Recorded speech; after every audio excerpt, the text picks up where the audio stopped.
Hello and welcome to A Critical Dragon, where I talk about narrative in film, television, and in books. And today I am joined by my good friend Steven Erikson. Hello, Steve. How are you doing today?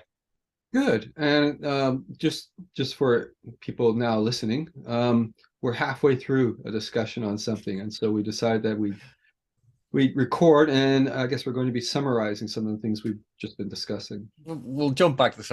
See, I think people don't realize this is kind of what happens a lot of the time. Is that we are sitting having a chat about something. Oh, we should record this as a video because this might actually be interesting.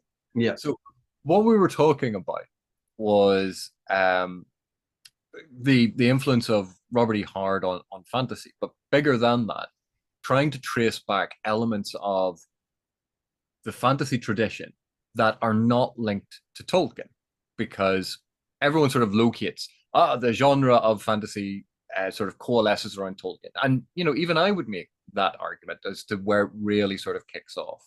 But there's an entire other set of traditions without which we do not have modern fantasy. Tolkien is only one of them. And yes, it is the most well known, but there's a whole load of other stuff. And the earlier back you go and the different traditions you start teasing apart, the reason I think we always go to Tolkien is it is so clear and easy to point at as this is how we understand fantasy. But as soon as we start going to some of the other ones, it's messier. It's not as clear cut. And we see it a lot in science fiction because you go Jules Verne and 20,000 Leagues Under the Sea. Is that science fiction? Frankenstein by Mary Shelley. Is that science fiction? And you can try and find texts, but when you look at the amazing stories and astounding and a lot of the pulp explosion, you had planetary romance, you had gadgeteer stories, you had inventor stories, you had what Hugo Gernsback called scientifiction, the fiction of science. And there were all of these different traditions that were drawing on romance in general, literary romance, not romances in people kissing. Um, the Lost Land stories, Swiss Family Robinson being marooned in a strange place and having to survive. All of these different traditions feed into it as people play with it, and fantasy is no different. Because, like, if we were to talk about Hard, what would you say are some of the key aspects of Hard's writing as an oeuvre? Howard. Um, well, that's what we were talking about because I was thinking in terms of um, the milieu he was growing up in, and what he was, I think, maybe consciously rejecting in a lot of what he was reading, I guess, and seeing in fantasy. Um, and so I was comparing that to Burroughs. And of course, Burroughs was originally, especially with Tarzan, um, getting his inspiration, we'll call it inspiration, from a lot of uh, both fiction and news reports that were coming out about feral children and this kind of stuff. Um, but also Kipling and the Jungle Book, and um, so in a larger sense, you can look at that as colonial slash post-colonial Orientalism, whatever, right? It's that adventure into the unknown, Yeah.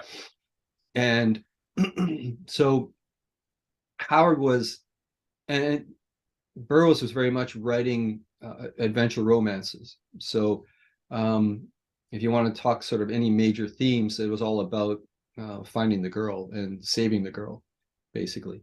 Um, and Howard clearly was rejecting that through Conan and various other characters. They had other concerns for the most part, and most of those were um, what I mentioned earlier as eldritch remnants of horror, of magic and dark magic.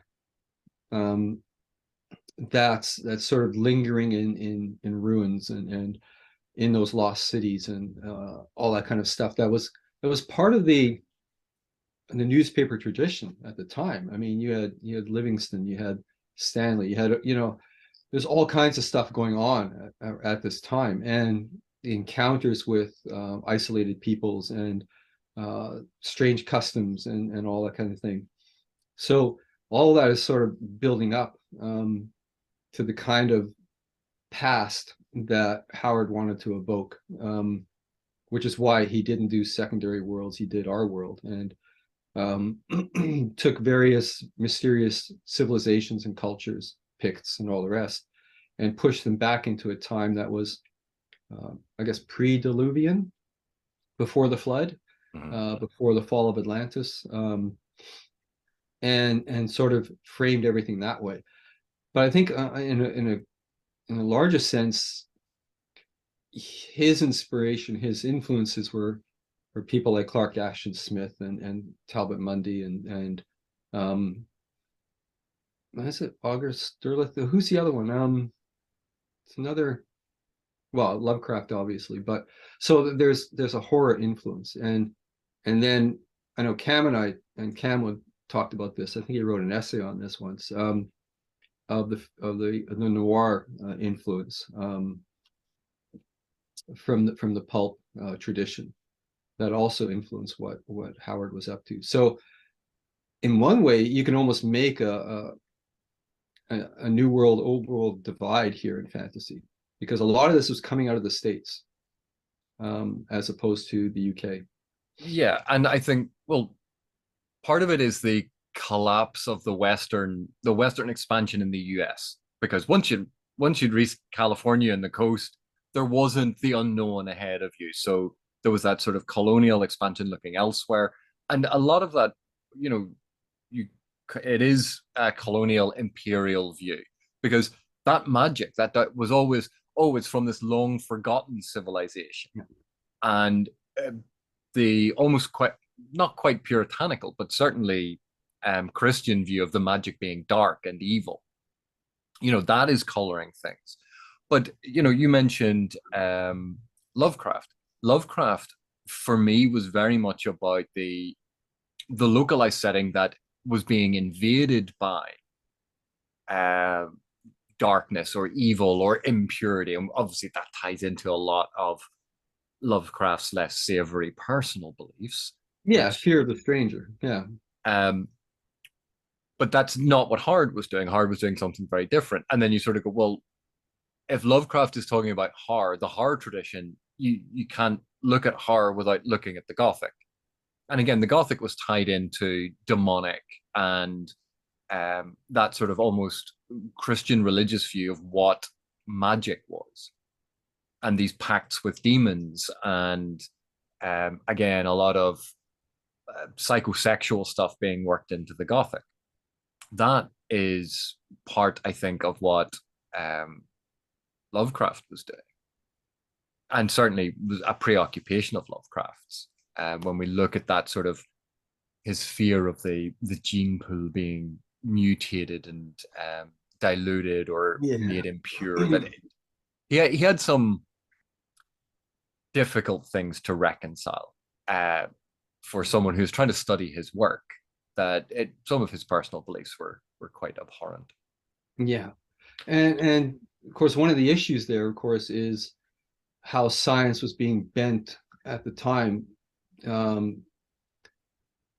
to rationalize some fairly dubious ideologies. And so there's that kind of confusion that's built into the worldview that Lovecraft was presenting in his stories.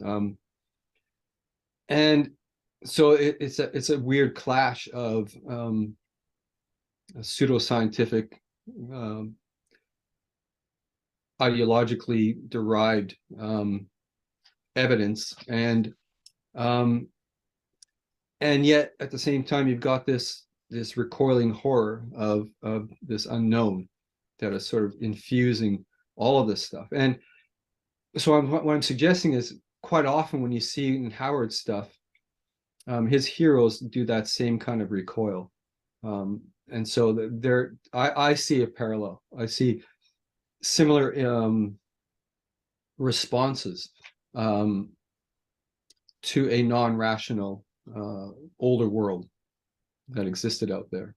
But just on that point of the magic and the sort of the misunderstanding or the popularization of a view of the understood science of the day, I think an analogy for that is if you ever spoke to someone who is a quantum physicist, someone who actually studies and teaches quantum physics, and you showed them any science fiction movie from the last 15, 20 years that mentions quantum in any way, they will roll their eyes because it is the pop culture misunderstanding of something.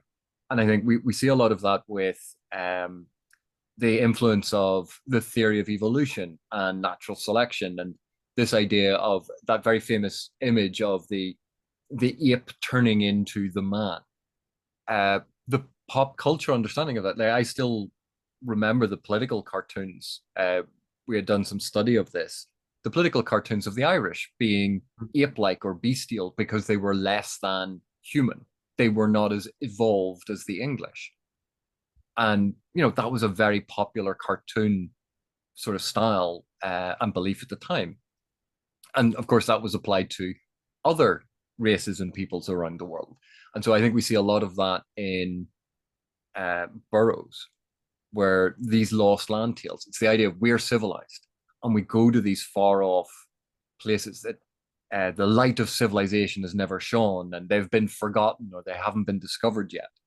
That era of the colonial explorer. But when Hard's writing, so much of the world had been explored and mapped and talked about that you couldn't, it was becoming harder and harder to create the sort of the verisimilitudinous reality that we like in stories, and going, oh, there was yet another undiscovered African country that had kind of been done to death to a certain extent. Or, oh, look, another undiscovered island that was shrouded in mist that had giant dinosaurs or giant apes on it. Or the lost land tales, not the Hollow Earth, but the Hollow Earth stories where they go down to the center of the earth and find these strange worlds that still exist where dinosaurs still roam the earth because they're digging up dinosaur bones. And this was a preoccupation of the time. We see a lot of that stuff feeding in. But when other people have popularized that and other people have done it, you can still be following on from that tradition and not use those things, just as you can be influenced by horror. And there are horror elements to Hard. But oh yeah, absolutely. But I think what we remember him most for is the creation of the very masculine King Kull and Conan, these warrior barbarians. And that's almost a reaction against, but also an evocation of the sort of the Alan Quatermain type character of the civilized explorer. But this is now the barbaric striding forth, going to these different worlds, going to these different places. Yeah, I think another interesting thing is I think around this time was renewed sort of attention, at least academically, on well, you had Gibbon's Fall of the Roman Empire, so you had this sort of discussion or mindset of barbarian invasions, basically, bringing civilization to an end. So you see, I know we're going to disagree on this because I don't see the connection to Haggard at all. And well, okay, hang on a second. Let me make that argument then. So if you have a story about a powerful male character who goes to an uncivilized world, there's a princess of some kind in a temple that's worshipping with dark magic. Am I talking about Haggard or am I talking about Hard? Because that plot outline works for both sets. The masculine character going into the strange barbaric world. There's some priestess needs to be rescued from a strange arcane temple where there's dark magic going on. Oh, no, that, I mean, she is nothing like that at all, right? The other thing, the point I wanted to make, the difference, the distinction is you've got the Western civilized and civilizing influence of Quatermain, um, coming into these benighted places, or places that have almost their own private world going on. And by exposing or seeking to expose these things, the magic is taken away from those places. Yeah. Howard, with Conan especially, Conan is the harbinger of the barbarian invasion. He's there to bring civilization down, and he ends up becoming incorporated into civilization when he becomes a king much later on. But Conan's original purpose is to loot and raid the shit out of a collapsing, dying civilization.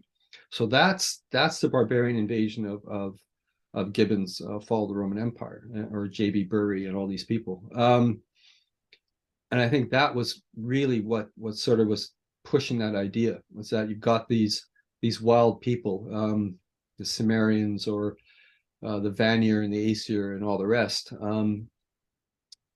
who are then basically moving south in the same fashion that the Northern Germanic and Scandinavian tribes all moved south, the Goths and the rest, into the empire, into the imperial areas. And we're this foreign presence, but this destructive foreign presence, is presence that preys on the weaknesses of the civilizations. Okay, so let's flip this slightly. So we could almost make the argument that Haggard was creating the mythology of the great white civilized explorer who goes into places, loots their temples, and steals the stuff. And Hard was actually creating a more realistic picture of no, this is the barbarian going in to loot and steal the stuff, and that's actually a more honest, more truthful representation, rather than this whole idea of bringing civilization somewhere. Yeah, and the key to that is to know a bit of Howard's biography, that he hated the civilization he was in, right? So yeah, I mean, his desire was the destruction of that stuff, because he saw it as a fall from a pure, noble, savage grace, right? And so, well, he also had some issues with what he perceived as the destruction of masculinity. Yeah. And the feminization of men. Yeah. So those people worried about it today. Like, people have been worrying about this, and men are still here. It's not a modern preoccupation. It's been around for a while. But and because of that, if you're going to, you can almost see Conan as the exaggerated form of what Hard was trying to create as the ideal masculine sort of persona, the ideal masculine archetype. And the iron core of a morality that is personal, not built in ethics, not built in any of that Greek stuff, but what was personally good. The physically powerful, but mentally acute. But he wasn't an unthinking barbarian. Conan is smart. Well, cunning at the very least. Okay, but he wasn't unthinking. He wasn't like Hulk smash kind of dumb that we'd sort of see with that, the idea of the really, really muscular but dumb jock archetype that gets created. He wasn't that. He is canny. He is, and we see the quite brutal violence for the time, to be published in print, but this was actually quite graphic violence. Oh man, I just saw somebody posting, I think a writer actually, pronouncing Glenn Cook as the birth of grimdark, and it just made me roll my eyes, because yeah, Howard's been doing it. He was doing it a long time ago. So, but again, like the idea of grimdark, again, like Tolkien being the creation of fantasy as a genre. It's not that Tolkien has ever been located as an urtext for fantasy or the first fantasy text, because no one would believe that who knows anything about the genre. Nor do you look at a lot of the early myths and go, those are the text for fantasy, because they don't operate the same way necessarily that fantasy does, but they're part of the same tradition. They feed into the same tradition. But you can't look at Norse mythology and say, oh, Norse mythology that's where the fantasy tradition starts. Because Norse mythology at the time would have been Norse religion. And we have to be very, very careful about conflating someone's religious beliefs with fantasy as a genre of fiction. And I think it's... Oh man, you're opening a huge can of worms there, because a lot of the stance taken from modernity with respect to those early stories and early mythologies really do view them as fantasy. Yeah. But so, that you're that probably is going to cut this part out, aren't you? no, but that is a separate discussion, because it's actually Yeah. quite a complicated and nuanced discussion. Yeah, it is. But like, we can look at Lucian's true story, Lucian's true history, where he travels to the moon, and the moon has these weird and wonderful creatures on it. And you go, right, is that like the first fantasy or the first science fiction? Because it's the moon, and these are aliens, and they're alien creatures. Or you look at the Odyssey, where he goes to these different islands with weird and wonderful creatures on it that, don't actually exist. Is that fantasy?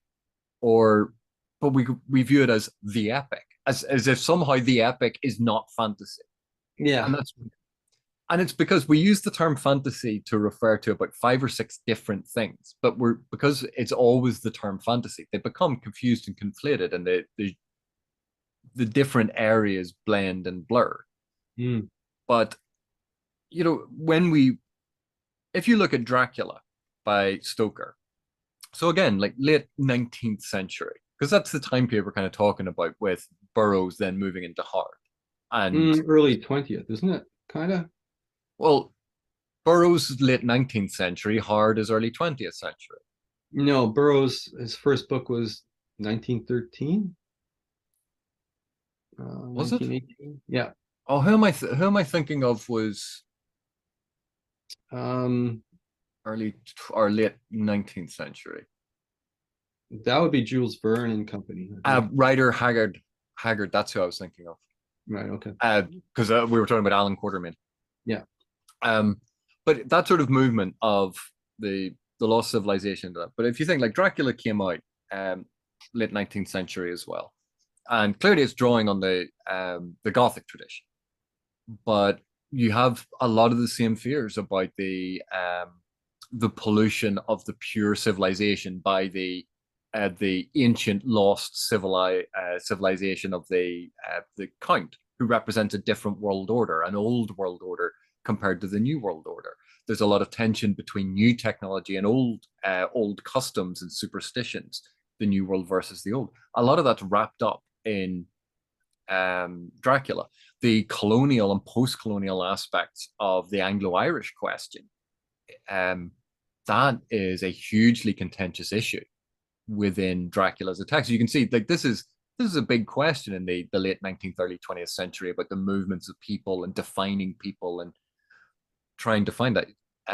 And then the different characters all representing different forms of masculinity within Dracula, because you have Jonathan Harker, basically the young solicitor, but you have the young lord, the young doctor, the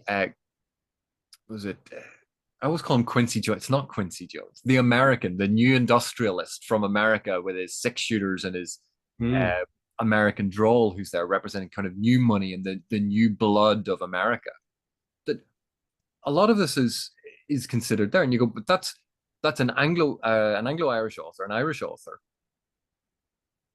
concerned with many of the same things that you've said. This new world tradition that was being written in America. I think that's a late 19th, early 20th century preoccupation, and it was a lot of people were concerned with it, and they were drawing on the different traditions available to them. Yeah, in the West, like we are talking from a very Western colonial perspective in a lot of this. Yeah. And so that aspect of it, seeing Rider Haggard, Burroughs, and Hard, I see them as being part of a similar sort of area, but they're going off in slightly different directions, whether Mhm. they like it or they dislike it, whether they're reacting for it or against it. But we can trace that back to Kipling and what Kipling was Mhm. doing. That it's part of that colonial explorer tradition and the Yeah. different ways of either accepting it, rejecting it, mythologizing it, or um, mythologizing the opposite of it. Yeah, and of course, what Burroughs did was he continued to um, try to shoehorn all of this fantastic elements into our actual world. So he used technology. It's a technological invention that takes the characters to the Earth's core. Um, then he incorporates the second, I think the First World War, but also the Second World War in, um, various Tarzan adventures or The Land That Time Forgot, which is this isolated island where you can only get in by a submarine. So, this he's kind of And that owes nothing to he, Jules Verne at all. Like no, no, the no, no, no. That one was a bit, I don't know. Yeah, I think there are only two or three books in that series. I don't think it was quite as successful as others. no, but But the concept of the submarine, yeah, and no, it was going not a special submarine. It was a German World War II U-boat, basically. Um, but you also had H.G. Wells and a lot of the stories that H.G. Wells was doing. The blending of science fiction, fantasy, and horror at that time, there was so much more overlap that what we yeah, have now is this genreification into almost ghettos and very, very well, not well defined, but very concrete boxes that we try to put things in. But mm, back then it was fantastic stories, amazing stories, astounding stories. Like, those are the names of the magazines. yeah, Uh, these were just stories exploring something different. And they weren't concerned about trying to put it in a box and playing very specifically with tropes that defined that genre, that there was much more flexibility and fluidity between a lot of yeah, these things, yeah. as I opposed to our mean, perception of it now. yeah, and so I'm just still thinking about Burroughs here, but while he stuck with science for a lot of it, of course, the John Carter, Princess of Mars, which was his first book. No, there's an element of magic involved in his transformation and his journey to the planet Mars, and so there, he's Burroughs is building off of well, two fairly different traditions. One of them very, very much fantasy oriented, but the Martian landscape and the world that Carter travels to is kind of scientifically founded, right? The dying it's a dying world, so the atmosphere is being maintained by atmosphere plants, um, and you've got a lot of ruined cities, and so you've got all of that stuff that I guess was no longer quite available on Earth. But it He was didn't still have a, lost civilizations. It's the ancient civilization in ruins that is being discovered that has, in this case, advanced technology that's indistinguishable from magic. yeah, and interesting. And he ends up Burroughs gives this long explanation for these particular radiations that power the guns and the floating ships and all the rest. Yeah, And of course, John Carter is proportionally stronger because of the lack of yep. gravity, Gravity. Yeah. or the reduction in the strength of gravity. So I mean, you can see like a scientific. Hmm. I was going to say like rationale underpinning things, a movement towards a scientific rationale underpinning things instead Oh, of just and no, I think he tried to maintain that all the way through, and he did what Stephen King only did far later, but he started blending the the settings and the characters of all these various worlds. So um, there is contact between the people in the center of the Earth, eventually to Carter on Mars. There's contact with Carson Napier of Venus. So you have that cloud shrouded planet. There's like big your first franchise right there. That's the original much. MCU. Yeah, and Tarzan goes to the Earth's core. So yeah, he blended them all. That was all, one large, interesting, fictitious world that was overlaying ours. It was interesting in that respect. And that's one of the things that I find fascinating is like we can look at John Carter of Mars and looking back at it now, I think because it's Mars and it's aliens and it's technology, people go, oh, science fiction. Yeah. Which, and at the time it was called planetary romance because it was on a different planet. But when you look at the constituent elements, the aging civilization in decline and the barbarian warrior who arrives, who's stronger and brings new blood and vigor to the decadence of this decaying civilization. You sort of go, well, that's reminiscent of a different set of stories. That we look at those elements and go, the window dressing was very much in the science fictional vein, but a lot of the story elements we're seeing were present elsewhere. Yeah, and with Burroughs, you'd see that story element in almost every book. So, but I mean, he also eventually goes to the center of Mars as well, the subterranean world there. Yeah. Yeah, because when you have like a good idea, why not just, run it into the ground all the way through Well, the I don't ground know if he into the ran it hollow into of the ground? Yeah, I think in the Mars, when he went to the center there, he actually inverts the expectations. And I thought that was really quite interesting. So I don't know. I think he made efforts to expand and explore these things. And again, we have a lot of that, the lost land stories. And when you run out of space on Earth, when you run out of jungles and countries to explore on Earth, where people have been quite happily living for thousands of years until some explorer turns up going, I have now discovered you. And you go, well, we were here all week. Like, I mean, And what usually happens? It's interesting, especially when you see the film versions of all these things. Even the really bad. What was the actor? Doug McClure. Low budget film versions of At the Earth's Core stuff.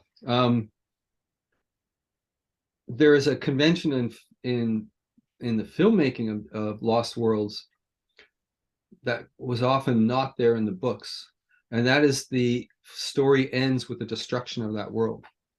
In other words, it's a volcano that brings everything down into ruin.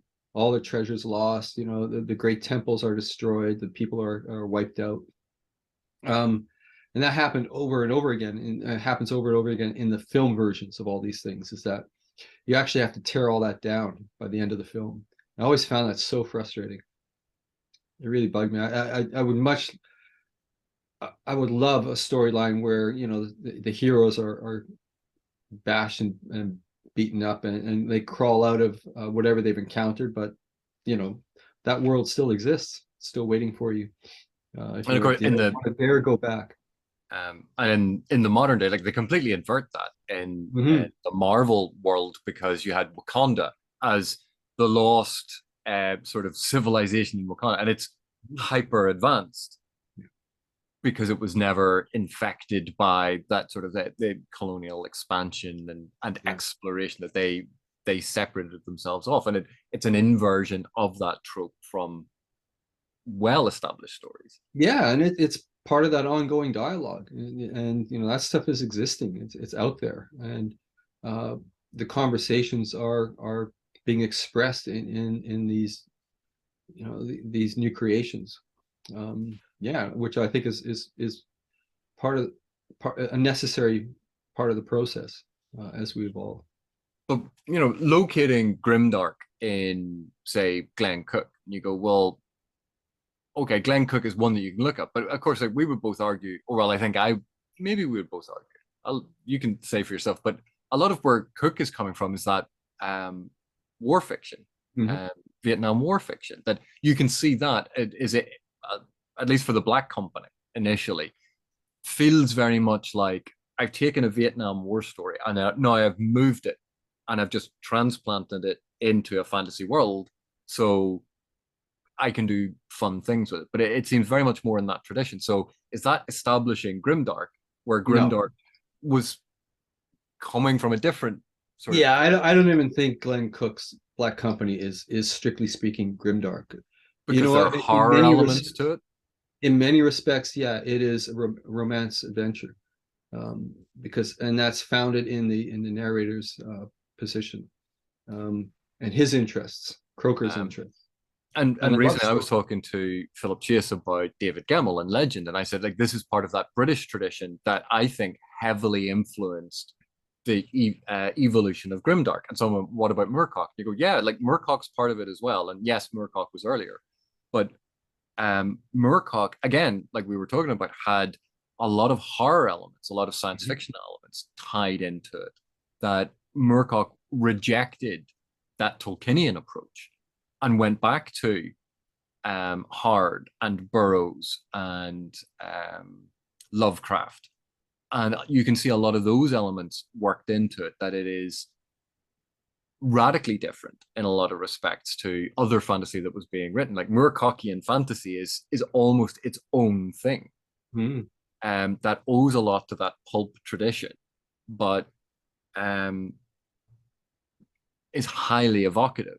Whereas you look at something like David Gemmell, with Legend and Waylander and The King Beyond the Gate, those you can see that a lot of what happens in Grimdark looks and functions that way. That Gemmell was doing heroic, violent heroicism, or that sort of aspect of it. So still using the paradigm of the heroic fantasy, the adventure fantasy, but blending it with an element of visceral violence, some darkness to the psychological realism and the grimness or grittiness of the world, and focus much more on the military and the fighting conflict aspects. And again, while he had a reason for it, but the invasion of the barbarian being Yeah. a central threat to the civilized world. Yeah, I'd say if I were to think about something that would be quintessentially grimdark, it would be Carl Edward Wagner's Kane series. And uh, Wagner again, and we would point a lot of that back to the pulp tradition, Yeah. and his evocation in a slightly darker, more malevolent, violent way, I think. Well, he was selling his stories to those magazines. I mean, one of the stories was one of the magazines was Penthouse, I think it was. I actually picked up one of his stories. So And yeah, so like, it's in trying to tease apart all of these things. So I go, oh, but because even when we talk about Tolkien, and you go, well, what about all of the 19th century sort of Christian allegory fantasy stories? We haven't talked about those. And then a folklorist or a fairy tale scholar could go, oh, but what about all of the fairy tales and folk tales that we have had down through the centuries? Like Campbell's The Hero's Journey, the quintessential story framework and structure that has been done to death and taught to death, that people seem to think it's the only way to do something.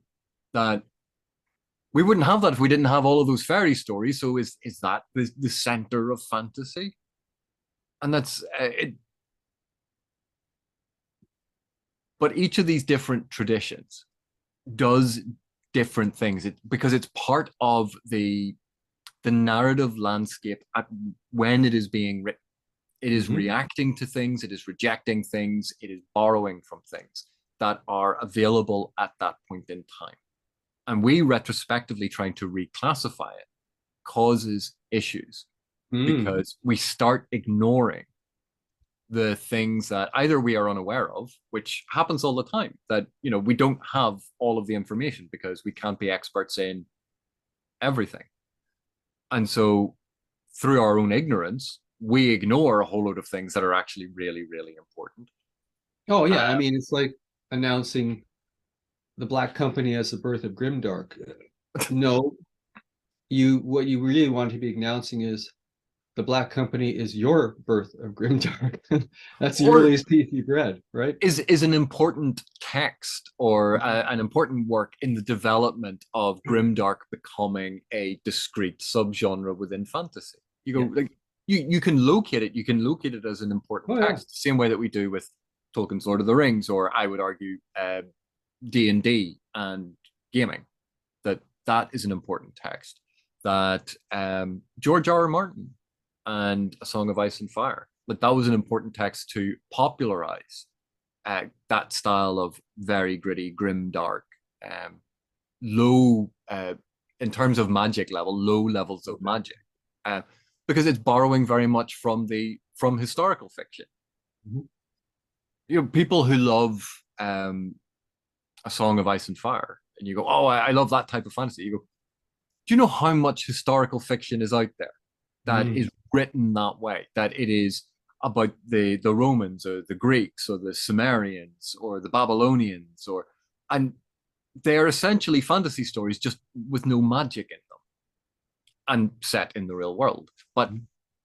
uh, that's that was something I think people look at Martin and they see it very much first and foremost as fantasy, whereas I think a lot of that is actually historical fiction with a fantasy skin, just Yep. like Star Wars is both a fantasy fairy tale, structured like a Western, and given a science fiction skin. That you could make a lot of those arguments about Star Wars. And Yeah. why is the Western brought in? Because the Western was drawing on a lot of standardized fairy tale or folktale storytelling and fitting those things until Sergei Leone deconstructed and blew it all apart. Yeah, and there's a tradition even behind what Martin was doing, because look at the Arthurian uh, treatments that have gone from both strict attempts at historical storytelling, placing the whole thing in post-Roman Britain, and the battles against the Saxons or whatever, so no magic, but maybe elements of Druidic belief systems or Mithraic, whatever. And then all the way to almost high fantasy versions, like Boorman's Excalibur. So, Because it's certainly elements from some of the Arthurian stuff we've seen in Welsh folklore and Welsh fairy tales and Celtic fairy tales of that across that time period and area. And then you have them being collated together and sort of being rewritten to make it more cohesive and to round out the edges and to sort of streamline it into a sequence of stories that seem to fit together. And then it's co-opted and dressed up with courtly romance, where they invent this whole chivalric romance, these rules of chivalry that didn't exist in the real world. no, But but they put in as something to be aspirational in these stories, and suddenly it gets co-opted and changed again, and then gets brought back and reworked over and over again until it just becomes ubiquitous. yeah, and so taking the War of the Roses, the Civil War, and dragging elements of it into uh, a fantasy kind of setting it's following a tradition for sure. That And but see, this to me is one of the absolutely one of the most frustrating things about studying literature, and yet one of the most wonderful things about studying literature is anytime you think you have a text pinned down, anytime you sort of go, I know, I understand, I've seen all these different elements, someone will come along and they'll go, but have you considered that? You go, oh God, I didn't think of that thing, and that's now because like Harold Bloom talked about this about the anxiety of influence, about how, and I think it was specific at the time to poetry, but how poets were always inspired and were copying who came before them, but were trying to find their own voice. And it was, are they being too heavily influenced by the past and not being enough of their own person and creating their own particular voice? And that tension between wanting to recreate those things that inspired you, but also to do it uniquely and to well, be and original. yeah, and I know I'm talking about that actually in my book on writing right now, because I don't actually buy that anxiety. I think if you're feeling that anxiety, your head's up your own ass, basically. Because what you have to recognize is, for all the influences you absorb, and you will absorb elements of those influences all through your life, basically. What you're bringing to it that is your life experience is entirely unique. And so I don't see anxiety unless you're, overtly plagiarizing something. Whatever you produce based off of all those influences will be your own. It's as simple as that. So what are you worried about? Really? Yeah. But it's fascinating because when we think, well, I was thinking more about it in terms of the influences that we either consciously but also unconsciously absorb. And so when you think of, like, say, Terry Brooks or Robert Jordan, and they were very consciously evoking Tolkien's Lord of the Rings in those first novels in those series. Mm-hmm.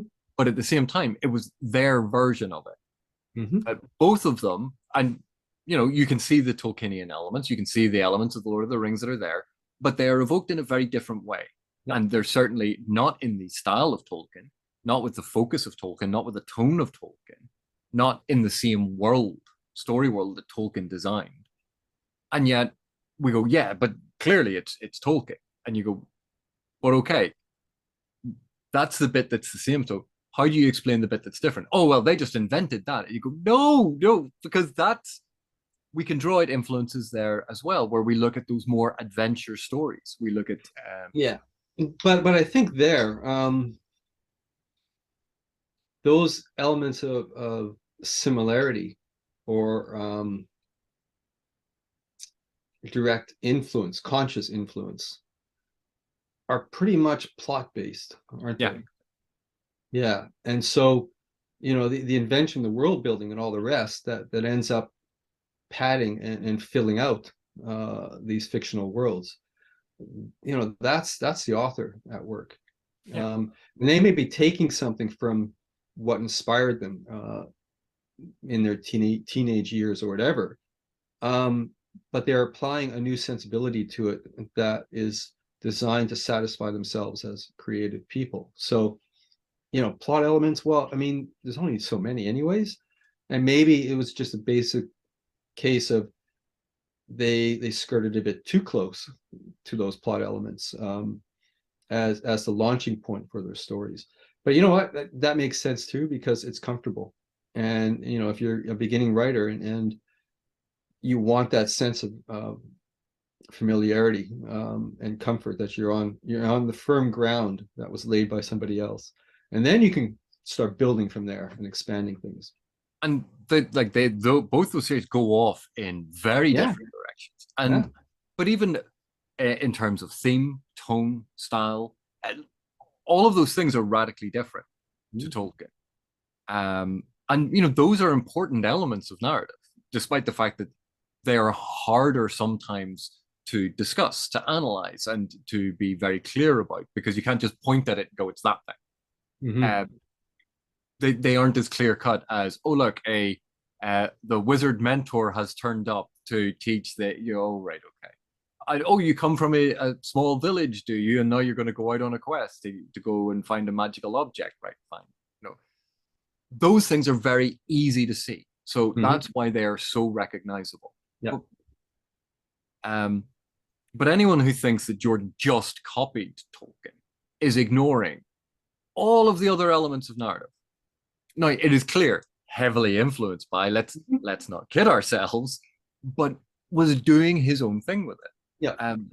And this was a market that wanted more stories that were like The Lord of the Rings, but weren't simply just The Lord of the Rings. And so, yeah, and they wanted the language more modernized, right? Yeah.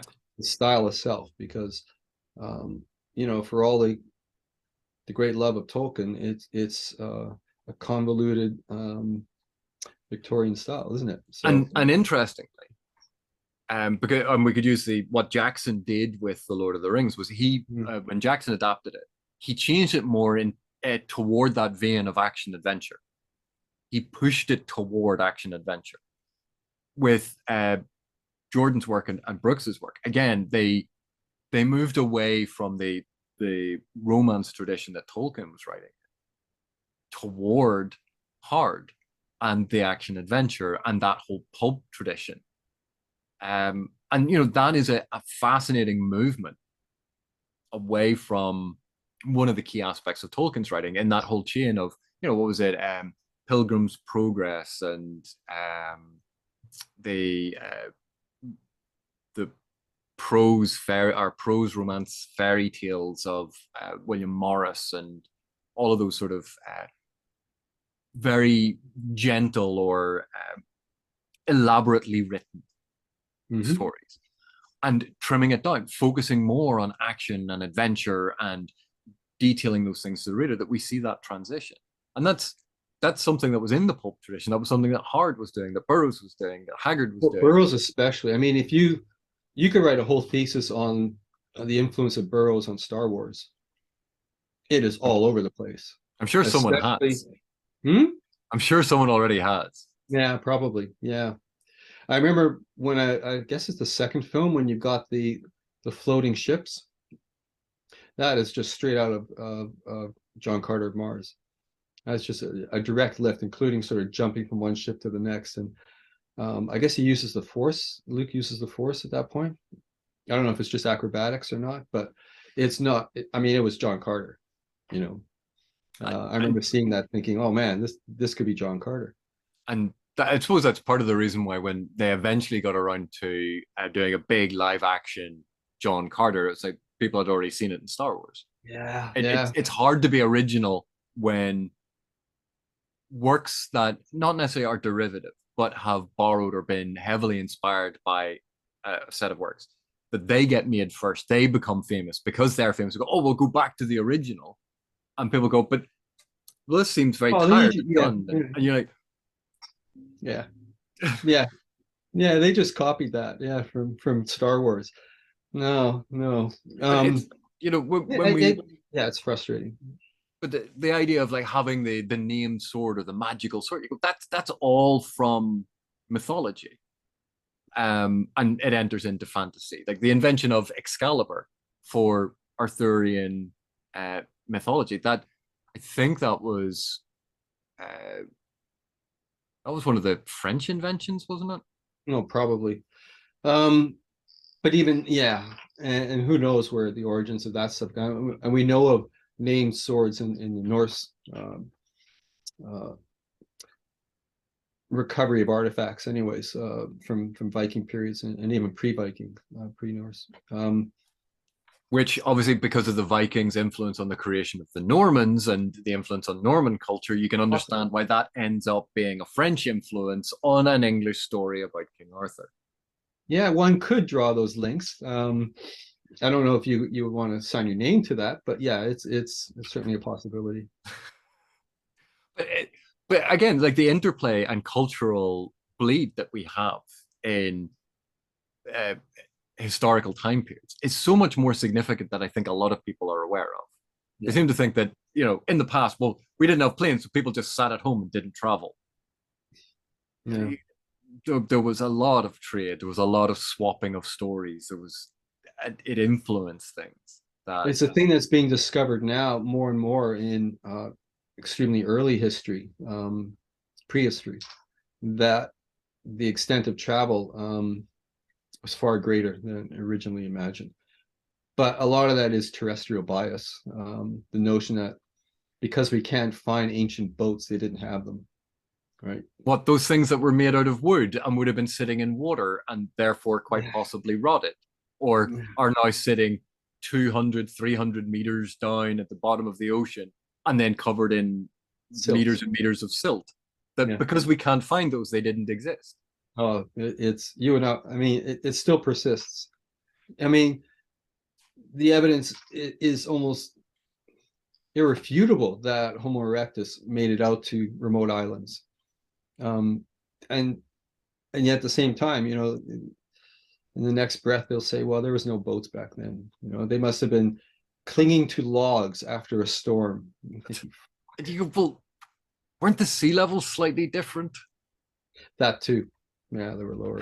So not only were sea levels slightly different, so your coastal areas were different, and there were land bridges where now maybe we don't have land bridges, but also, boats. Yeah. Which is a natural progression of actually sedentary or near sedentary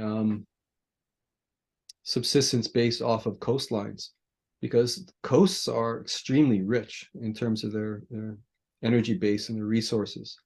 A lot richer than and a lot safer than the savannah.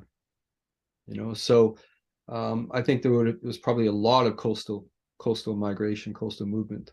And it doesn't take long to, look across at a point that you can't reach to because of the river mouth, and building something that can float you across to that side. Yeah.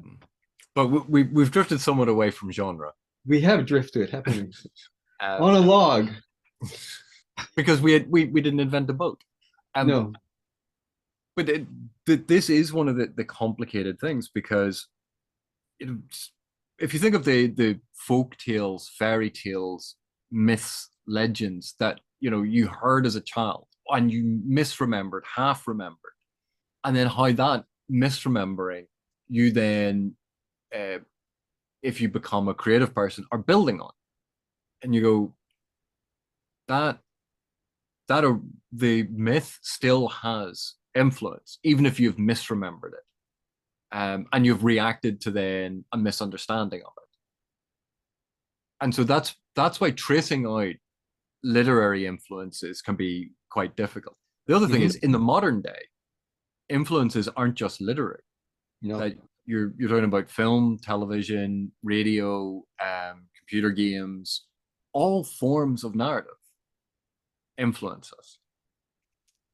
If we go back far enough, we go, oh yeah, but they didn't have it. You go, yes, but they still had plays, they still had poetry. So there was theater, poetry, as well as oral storytelling, and these things still existed.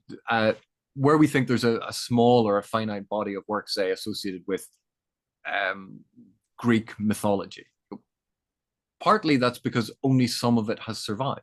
Yeah, very, very little of it has survived. Yeah. And therefore, we don't even, quite often, we don't know if the best examples of it have of Greek drama have survived. What we know is we have these fragments. They survived. Because they survived, we think they must be important. You go, and they reference other fragments that we have no evidence of at all, but was clearly very important for its time and in its time. Yeah. And again, even for what we would consider original works, those playwrights, those authors, had their influences that came before them that we have no access to. And so there is a very long tradition. So where does fantasy come from? You go, fantasy was probably been around from when the very first person looked at a fire and imagined something other than a fire. That's probably part of the origins of fantasy. Or staring up at the night sky and going, wow, I wonder what's up there. And that's where the origins of fantasy come from.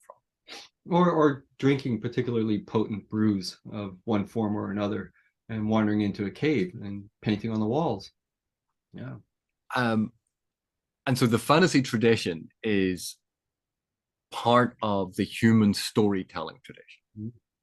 Trying to define fantasy as a genre, you then have to sort of go, and this is the definitional stuff that people make fun of academics for, but sometimes it's kind of important, because when people say, oh, the first fantasy text, you mean the first example in the fantasy genre?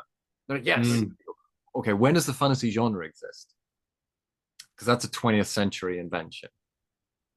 So you can't locate a text from the 18th century and say that's the first fantasy text, because clearly you mean it as something different. The word fantasy is changing there from referencing a genre in the modern day to referencing it has fantastical elements.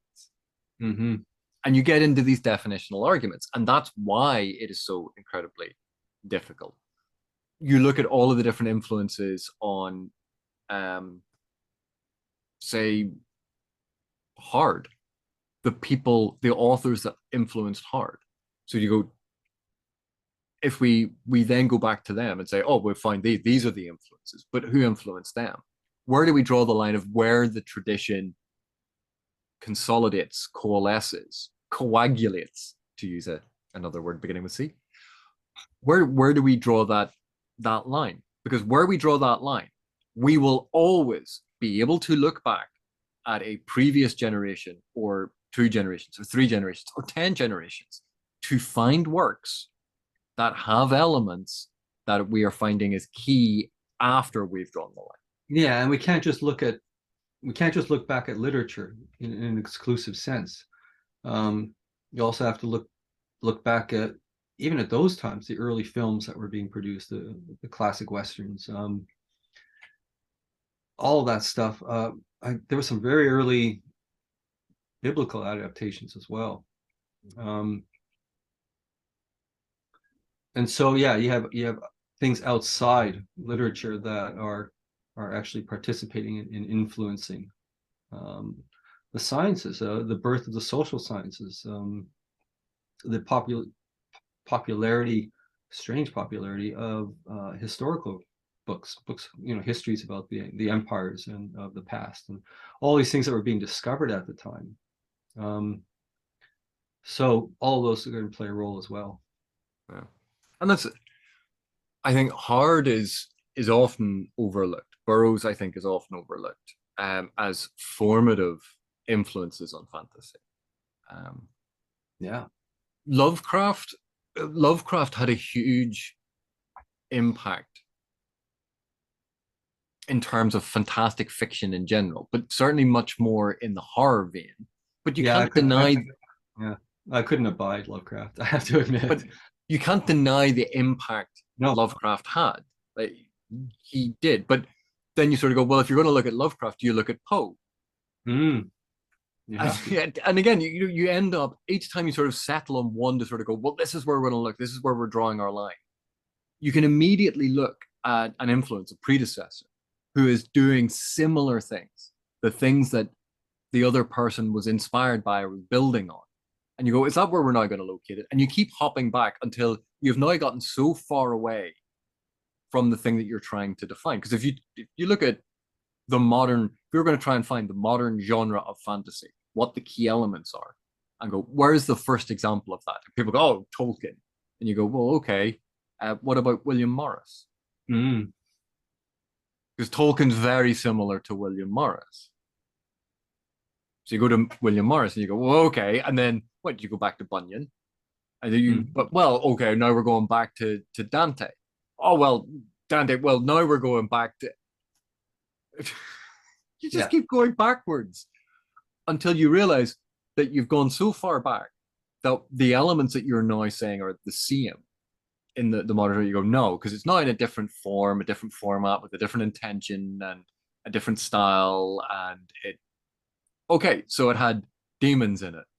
There's your it has a hero on a journey. There's your overlap. That's why this is difficult. And so pinpointing the start of anything is rarely easy, rarely accurate. And it all depends on how you're defining it. But certainly we can look at examples from traditions, key texts, key authors from various traditions. Because we certainly, I think, a lot of the, like, Le Guin gets overlooked, Marion Zimmer Bradley gets overlooked, although, again, like Lovecraft, there are certain complications there with the personal life. Not Le Guin, Marion Zimmer Bradley. Andre Norton. Andre Norton. Lee Brackett. There's plenty. And suddenly it's, the more you know about the genre, the more that, and even then you look into things like the Society for Creative Anachronism in where it started out. I think it was in California. Was it Berkeley? Yeah. Where they started, and a lot of the people involved in that became authors who then were hanging out together, and they may not have been directly involved with such as it, but the web of connections, suddenly you go, there's a weird little thing that started that actually has an influence on a bunch of authors, even if they were not direct members of that group. They were friends with members of that group. Did that have to think had an influence on D&D? Yeah, but also Frank Herbert as well, because I can't remember, and Philip K. Dick. But again, it's not necessarily that they were part of that group, but when you start dealing with 1 or 2 degrees of separation, the people who they were friends with were part of that group, or and so on. like the very first D&D book was the Greyhawk book about Quag Keep by Andre Norton. Mm, That was the first D&D novel. yeah. It the interrelationship of these things is so strange. And these were authors and fans of science fiction and fantasy Hmm. because, again, there was a lot of bleed over between what we now consider separate genres. That there was a lot of overlap, and Yeah. so because quite often, I mean, you look at my bookshelves. My bookshelves are so heavily fantasy skewed that it can be very easy to forget that science fiction and horror and mainstream fiction and literary fiction all influenced authors up there, either directly or indirectly. Yeah. This may sound strange. You may want to cut this bit out. And if you do, this will be really funny because suddenly we'll go to something else and nobody will know what I've just talked about. But anyways, my memories in high school and that, well, even younger at that time, um, there were always nerds. Okay, um, I don't think there were geeks as such. There was nerds, but then the other group was that I'm more familiar with, were the freaks, and the freaks were the ones who were probably early on, even before it was illegal, experimenting with things like LSD. And so as soon as you mentioned Philip K. Dick, I immediately thought of the freak side of things and the blending that could be with the nerd side of things, of the fantasy fans and the science fiction fans, as all really sort of blending over and overlapping each other, all over the place. I also thought about R.A. Lafferty and people like that. So Yeah. yeah, And yeah, again, so the divides were not as sharply drawn as they are now. There was real blend of that kind of stuff. and even then when you look at literary fiction where they start experimenting with narrative as a written form and what can you break in it, you get into postmodern fiction Yeah. and how much of that has an overlap with a Oh, bunch of we absolutely. now consider science fiction authors. Or Zelazny, right? In terms of messing around with short story form convention. um, Zelazny, Ballard, Mm. but A. Van Vogt or Vought, Yeah. however Yeah, the that's pronounced. Winnipegger. Yeah. He was a Um, Winnipegger. That's I, pretty cool. um, Mm. but dystopian fiction has its origin in utopian fiction. Mm. Also, we'll go back to Utopia then, will we? That's the our text about a made up place that was not real. Where, oh, sorry, is it fantasy as well? Like, and again, political because politics has always been in fiction. But we keep circling back to this that trying to trace out single elements just means ignoring a bunch of other elements to go, this is the one I think is most important. And that it's certainly significant to find a significant element to go, this element is important and it is part of a tradition, and isolating it and talking about it and analyzing it, discussing it. But to say this is definitively where a genre comes from, Mm. I think that is quite difficult to Yeah, substantiate it's the more, vast majority of I situations. think so. But we've talked about this quite a lot, so why don't we call it there? Okay. But thank you very much, Steve. Sorry, I'm hearing my phone ring in the other room. That's what distracted me. But yeah, we can stop here. And for those of you still watching, thank you very much for watching. Thank you for your continued support, and I will see you in the next one.